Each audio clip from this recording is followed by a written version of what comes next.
Jasorat oddiy so'z emas. U yurt farzandining mardligini, irodasini hamda vatanga sadoqatini ifoda etuvchi qalb tug'yoni. Shu tug'yonni mehr muhabbatga aylantira olganlar, jasoratni shior qilganlar vatanni himoya qilishni bolalikdanoq o'zining muqaddas burchi deb biladi.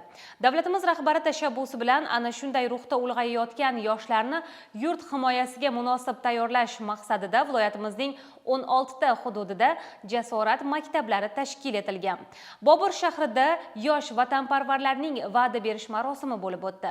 Hozir shu haqda. Harbiy xizmat shu aziz vatanning har bir farzandi uchun birdek sharafli. Yurtga muhabbat, uning sarhadlarini himoya qilishdek muqaddas burchga tashnalik hissi hammaning qalbini beg'uborlik chog'laridayoq zabt etib ulgurgan. Oddiy ifodalaganda vatanparvarlik qon-qonimizga singib ketgan. Mana bu saf tortib turgan yoshlar esa yurt sha'nini himoya qilishdek ulug'vor maqsadlari sari ilk qadamni tashladilar. Ular davlat rahbarining tashabbusi bilan tashkil etilgan jasorat maktablarining ilk o'quvchilari. Mazkur bilim dargohlari aynan harbiy vatanparvarlik tuyg'ulari yuksak, qalbi sadoqatga limmolim yoshlarni ona yurtga sadoqat ruhida dovyurak va jasur qilib tarbiyalashni maqsad qilgan. Yangi O'zbekistonning kuch-qudratini aks ettiruvchi jasorat maktabi o'quvchilari uchun buyuk sarkarda nomi bilan ataluvchi Bobur shahridagi vatanparvarlik bog'ida katta tadbir tashkil etildi.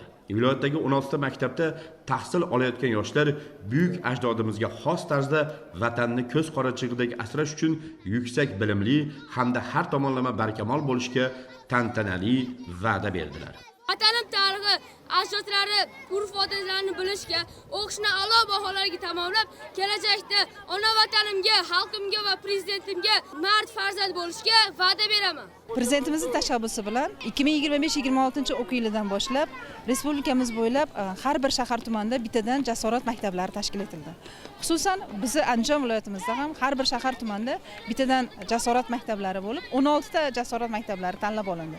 Bugun ushbu jasorat maktablarimizga alohida imtihonlar asosida jismoniy tayyorgarliklari sinovdan o'tgan 416 nafar 5-sinf o'quvchilarimiz qabul qilindi.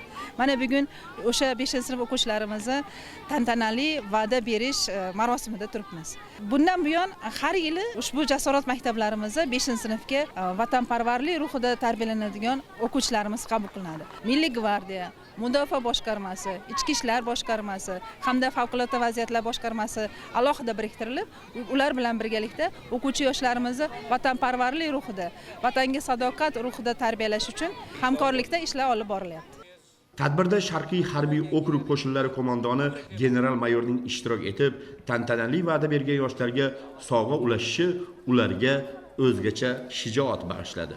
Bugun muhtaram yurtboshimiz tashabbuslari bilan tashkil etilgan jasorat maktablari o'quvchilarining tantanali va'da berish marosimi bo'lib o'tmoqda. Ushbu marosimdan ko'zlangan asosiy maqsad o'quvchilarimizni o'z yurtiga sodiq, vatanparvar, jasur, mard o'g'lonlar qilib tarbiyalashdan iborat. Andijon viloyat Milliy gvardiya boshqarmasiga hozirgi kunda 4 ta jasorat maktabi biriktirilgan. Ushbu maktablarda 104 nafar o'quvchilar jasorat maktablarida ta'lim olmoqda.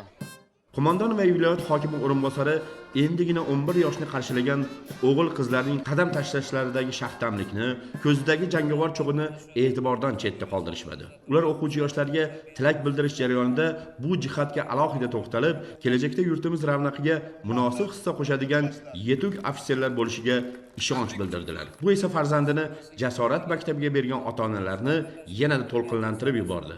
Mana bugun biz farzandlarimizni va'da berish marosimiga keldik. O'quvchilarni ko'rib, farzandlarimizni ko'rib, ofitserlarni ko'rib xursand bo'ldik. Mana vatanga, elga, yurtga xizmat qiladigan farzandlar bo'lib yetishyapti ekan. Meni ham qizim shu Xo'jobod tumani 23-iydomda ochilgan jasorat maktabiga kirdi.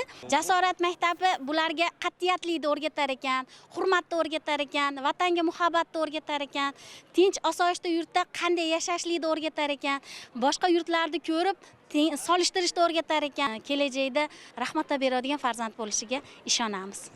Va'da berish marosimi yakunida qurolli kuchlar tuzilmalari tomonidan ko'rgazmali chiqishlar namoyish etildi.